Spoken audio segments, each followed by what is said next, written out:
What's up, Tesla family? It's Ray J back with another video. And in this one, I want to break down what's happening with Tesla in the overall markets. I'm going to break down why Tesla's up 4% right now, as we're seeing some nice developments and nice anticipation for Tesla's growth when it comes to AI and FSD. But just know that I am not a financial planner, so take nothing I say as financial advice whatsoever. And also, if you guys can, please check out my Moomoo link. If you deposit $100, you're guaranteed 5 free stocks. If you deposit $2,000, you're guaranteed 30 in total, and the offer ends at the end of March. Anyways, as far as Tesla's going, this thing saw this big sell-off after earnings came out, but then we got a nice recovery move, and Tesla's in the green right now, and it has potential to go even higher. So let's talk about why Tesla has exploded, why Tesla is going to explode even more in the future, and why we're seeing some very, very bullish news that came out. So the first thing I want to talk about is this. We had the Q4 2024 numbers reviewed. Deliveries were at 495,000 with production at 459,000. This was a record for Tesla.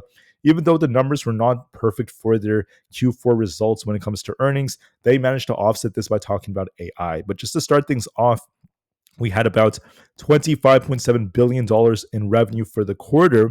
This was below the expectations of about $27.3 billion. And then their EPS was also a miss at about 73 cents a share versus the expectation of about 76 cents. So yes, they missed on earnings, not the best of news to start things off. That's why Tesla saw this like sell off. That's why it came down a little bit. And you guys can see this on like our 5-minute time frame. So you guys can see that we started off with this move to the downside all the way down to about the 360s, only to get bought back up. But then we recovered all the losses, and now Tesla's in the green. So what happened with Tesla? Let's talk about this right here. Then I'll break down more information.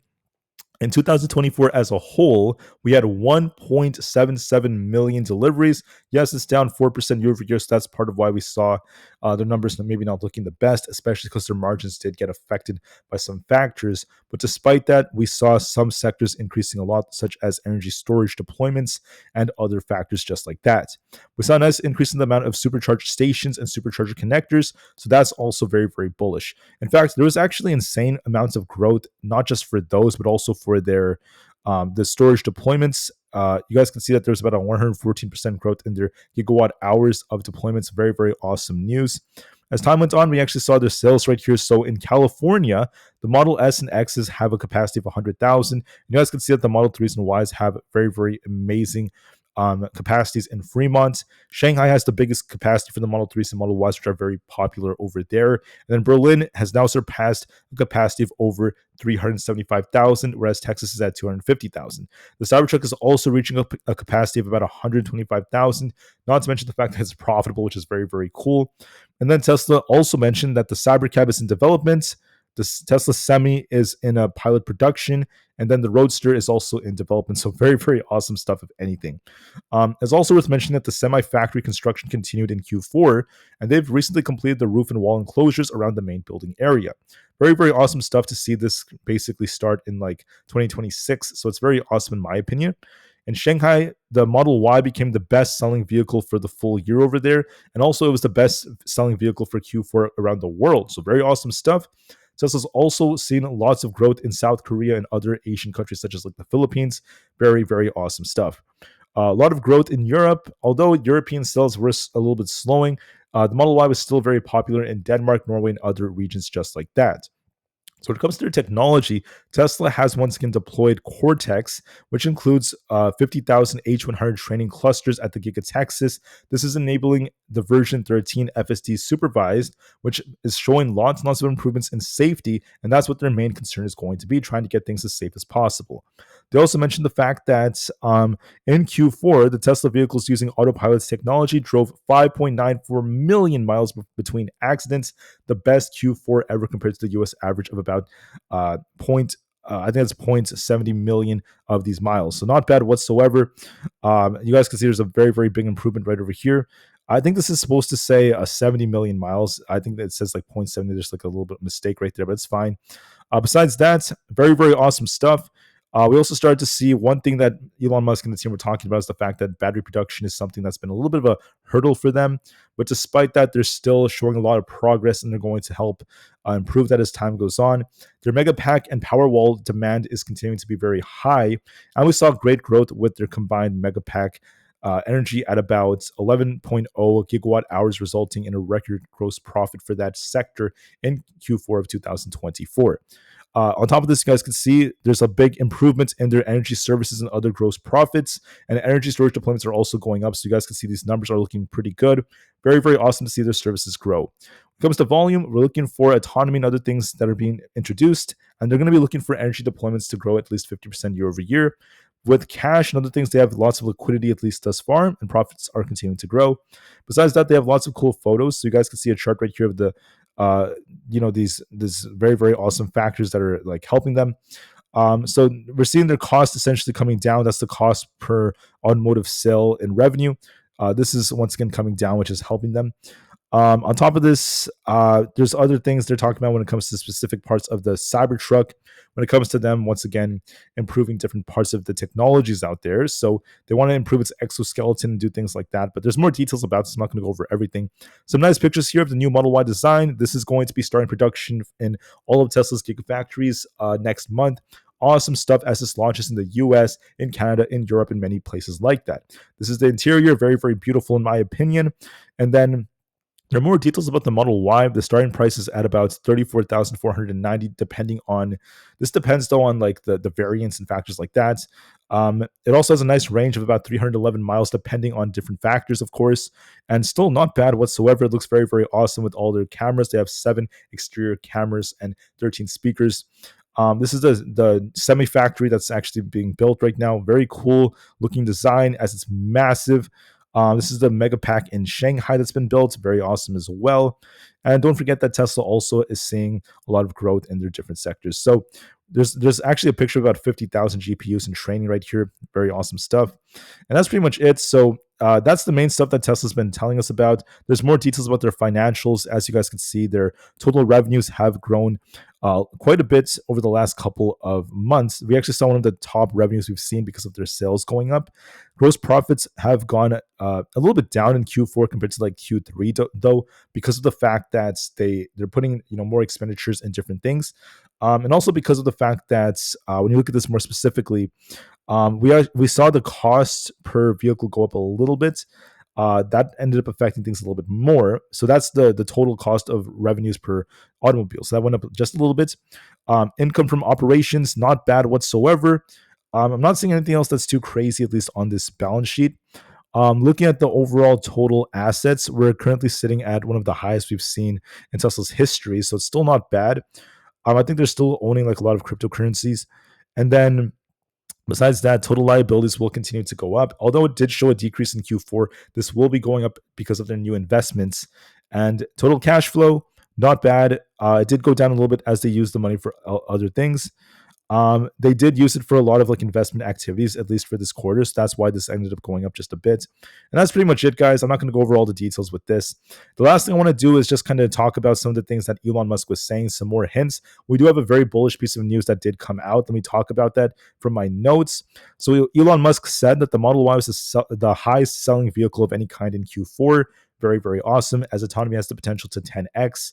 Lots of manufacturing robotics technologies have been developed, and Musk mentioned that Tesla has the potential to be worth more than any other company on Earth, if not more than the top 5 companies combined.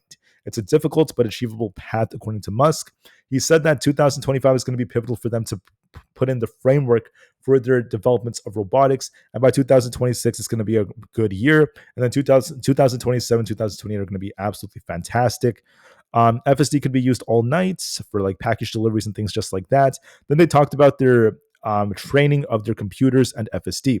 Now, Musk also did say something very, very bullish involving their next ventures. So Musk said that Optimus has the potential to be worth more than $10 trillion in revenue.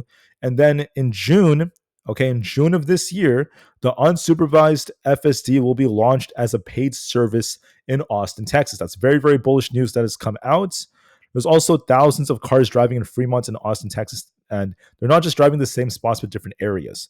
Also, they're going to be expanding it into more areas in California, continuing to just prioritize the safety. So Musk described this with an analogy saying they're sticking just a few toes into the water, and then they're going to be putting more and more toes and eventually a whole leg. Their point is they're just testing it here and there, getting it used to different parts of California and Texas. Then they'll expand to more cities and eventually the entire USA. By the end of this year, if not early next year, they could be expanding throughout the USA. Then they'll be growing a lot in different regions, which is very, very bullish news. They also mentioned that 10,000 Optimus robots is the plan for the end of the year. They may not meet it, but they should be able to build a few thousand, which could be used just to start things off in Tesla's factory itself. And then when using it in Tesla's factories, they will expand to like different companies, start selling them more, maybe like next year. So Musk said some very important things about that. Tesla is still on track to launch a more affordable model as well for the first half of 2025. There was more to talk about the balance sheet, and then unsupervised FSD is just going to continue to expand. So it's very, very bullish news with them, expanding this. This is what helped the share price go up. Musk mentioned that Optimus may cost less than 20,000 per unit, but it depends on the demand for the product, right? That's going to dictate the price. Tesla Solar is doing well, and then they went on about how FSD is going to continue to expand in the US. There's a lot of regulations they have to go through, especially in Europe. Musk brought up one point about how, like, if you're developing FSD, right, the problem is if there's an accident, it's going to make all the headlines. It's going to be like really, really huge. And that's going to lead to a lot of scrutiny and criticism, which leads to the public not really knowing how advanced these vehicles are. But the truth is, these FSD and autonomous driving technologies tend to have less accidents than real people, right? There's over 20,000 people that pass away from, not 20,000, like 40,000 fatal accidents that happen like around the world every year. Compare that to FSD, which has much less, and it may have much less depending on some factors as time goes on, right? I'm not saying like right now, I'm talking about like many years into the future, but if there's just one or two accidents and someone passes away, the media is going to go crazy about it. So that's what Elon Musk was trying to say out there. Besides that, guys, in a nutshell, this was very, very bullish for Tesla. Makes me very excited. We have a bullish wedge-like pattern that's developing here, which tends to favor upside. So that's a good sign for Tesla. Now, here's what's going on with the share price. We look bullish on the 4-hour. There could be more buyers that step in after everything that Elon Musk has said. So we have this yellow trend line of resistance. If Tesla could break this, I think that we push for 420 plus. If we don't break this, then we could be coming back down. So it's a matter of, can we break this trend line? If we don't break it, we could return into the 390s. If we do break it, I think we easily push into the 420s or above for a little rally. The odds favor this is going to try to rally because there was so much bullish talk about Tesla's FSD, the new products coming out, and there may be a lot more buyers that come in for tomorrow. So get ready, guys. I'm very, very excited about this. So with that being said, guys, Tesla looks bullish. The 4-hour is looking promising, and we just need to break this trend line to really start pushing. Let me talk more about the other earnings and then other factors about the markets, and I'll break down the rest of these charts.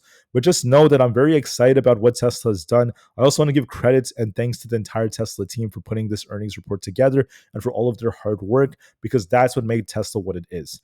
With that being said, let's talk about what's happening with the rest of these earnings. So yes, Tesla had earnings, but so did other big tech stocks. Out of these four main ones, right? IBM, Microsoft, Meta, and Tesla, 3 of them are in the green. One of them dropped quite a bit, but now it's getting bought back up again. Let's talk about why this is still a bit more bullish for the market. So not the IWM, I'm talking about the IBM stock. I was about to say the IWM. I sometimes mix up those. Anyways, IBM did very, very well. They're up almost 10%. Okay, EPS was at $3.92 above expectations. Revenue is at $17.55 billion above expectations, beating all analyst expectations and seeing some nice growth.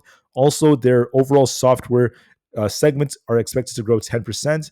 And we saw some good guidance. That's why the share price is in the green. So great job by IWM. For Meta did relatively well. They beat by a long shot. Their earnings per share is up 50%. They beat, once again, these expectations by a long shot. We're at an $8.02 EPS above the expectation of $6.76. Revenue is at $48.4 billion above expectations of $47 billion. That's up 21% for the year. Very, very bullish news. Their revenue is being driven by their ads and factors like that, so they're still doing very well. That makes me very excited.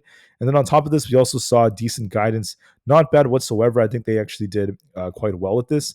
So that's good to see.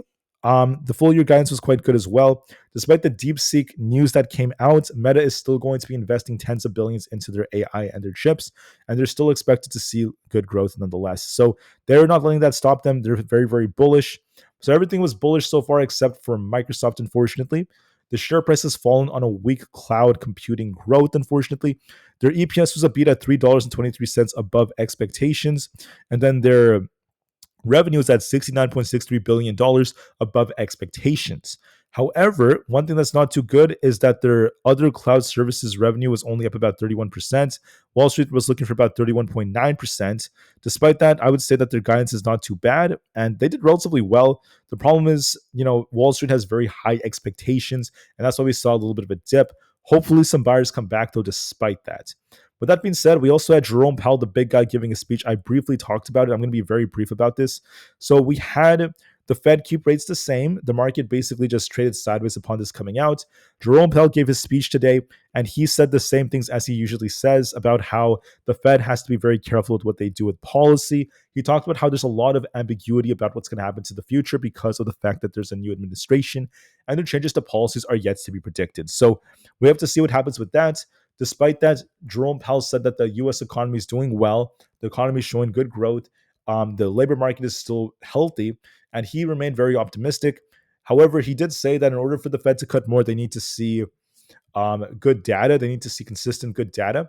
We don't need inflation to go down to 2% flat for them to start cutting. As long as the data remains consistent and we see a good trend on inflation cooling off, then the Fed will continue the trend. So that's a little bit more optimistic. Not bad whatsoever. He was very, very ambiguous about other questions, though. So he was just really saying like the same thing about how they have to wait and to look at the data. And he mentioned that politics is not going to drive what they do. It's more about just data and factors like that. So that's what Jerome Powell's stance was. He's not going to capitulate because Donald Trump is pushing him to cut rates. And he claims that as of right now, he is saying that he's just going to continue to do what the data tells him to. So that's what he's been saying. There's about a 77% chance we see the Fed keep rates the same again for the next report in March. So that is it for everything. One last thing. Tomorrow is going to be Thursday, okay?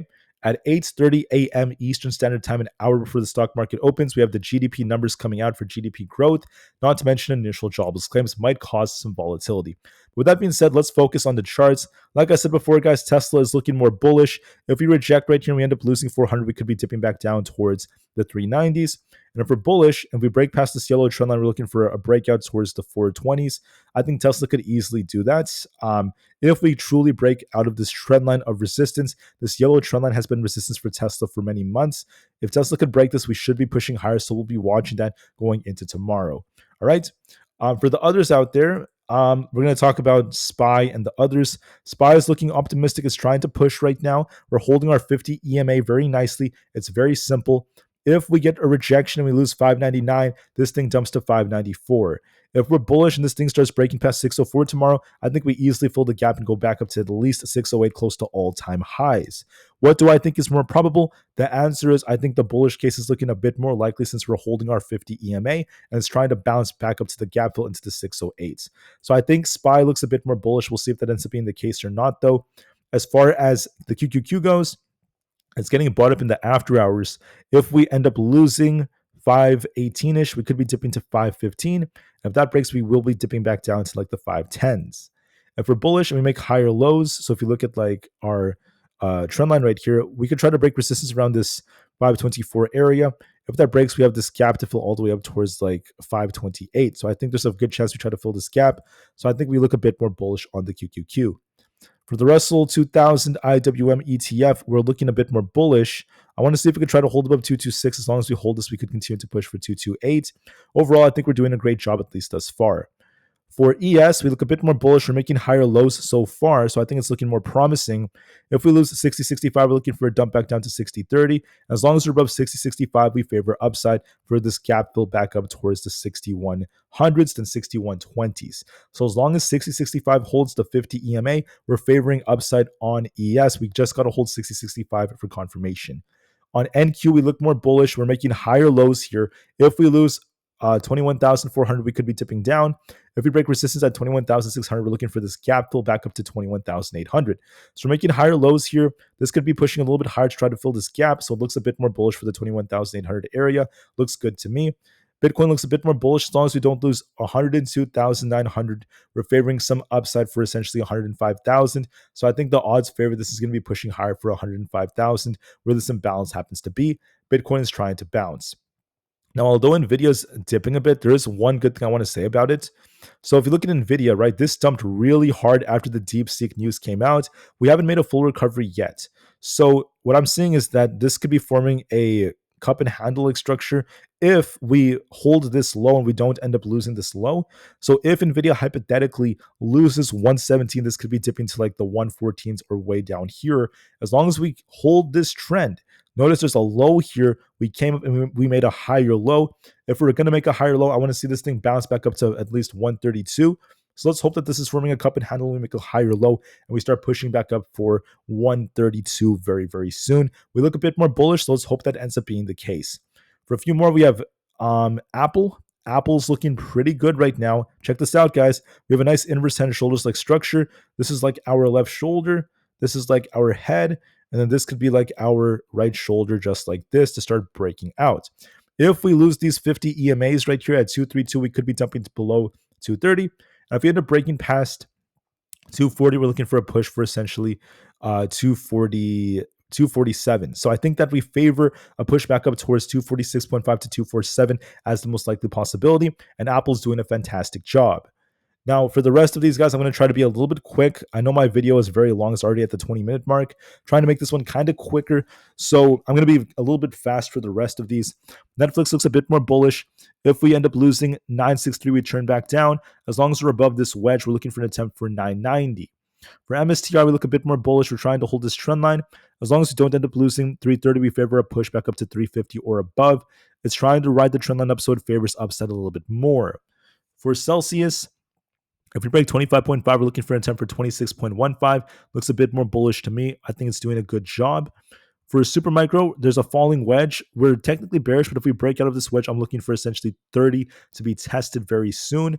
Palantir looks a bit more bullish. If we break 80, we're looking for 83 as our target. If we lose 77.6, we're looking for a dip to 75. This looks a bit more bullish to me. For Rivian, we're on a bit of a downtrend, but I like the fact that there is technically a falling wedge. I don't think my line is showing. I think I drew out a line. Oh, there it is, guys. I think it took some time to load. There's a falling wedge here. If this breaks out, we're looking for an attempt to break past the 13 area and start pushing out for the 14 plus zone. For SoFi, we have resistance at 16.28 and we have support at 15.04. If we break this, we're looking for a much bigger push for the 17s. For AMD, we look a bit more bullish. If we manage to break past 117.8, we're looking for an attempt to push for 119.6. If we lose support at 116, we could be dipping lower, but this is favoring a push for 119.68 as the most likely possibility. For ARM is looking a bit more bullish. If we manage to break past 151, I think that there could be an attempt to break out from here towards like this gap fill. If we lose 143.7, we could be dipping down. I favor a little bit of a push right here. For coin, as long as coin does not lose 283, I think we favor the gap fill for 300 as the most likely possibility. Amazon's trying to bounce now. As long as we hold above 135, I think we push back up to 240. Sorry, 235. As long as 235 holds, we look for 240. This could be breaking a lot more if we continue to hold up. Meta looks bullish. It might be on its way back up to about 700 again. It's currently up about quite a bit in the after hours, so I could be looking for an attempt to get back up towards the 700 area. I think it's doing a great job, at least so far. For others out there, we have Microsoft. Although it dumped really hard to about the 420 area, just know that despite the fact that it's down, we want to see if it could base here and see a rebound. Earnings were not bad whatsoever. We just saw their, one of their revenue sectors not looking as good. So let's hope it gets a bounce from here. Google looks very bullish. As long as we don't lose 197, we look for a potential move back up to about 200. There's most definitely potential in this. GameStop could be pushing for 28 plus. Looks a little bit more bullish to me to hit the 28s. AMC looks a little bit bearish as they're making lower highs here, so we could be dipping back down to about 3.16. DJT looks a bit more bullish. As long as we hold above 32, we're looking for an attempt to get back up to 34. So I see potential in this. The VIX is looking weaker. Now, the thing about the VIX is we formed a wick here, which typically signals that we could be dipping. And we have this gap to fill down here. So I hope that this comes down to fill the gap as SPY in the market tries to push. The 10-year has a possible head and shoulders, which tends to be bullish for the markets. We'll see how this is affected by the Fed tomorrow. The dollar is rejecting. Unless we break past 108, this is favoring that I might be dipping back down to about 107.4 to fill this gap. So with that being said, guys, the market is favoring upside. I'm hoping Tesla breaks this resistance to really start pushing. We'll see if we break past this like 4 almost 410 area to start pushing into the 420s. There is potential in it to try to break out, so we'll see just to be safe. All right, guys, thank you all so much for listening. Sorry if I'm talking kind of fast. There is so much information I had to go over in such a short period of time just to get this out there as fast as possible. Have a good day, guys. I'll see you guys tomorrow before the market opens, and peace out.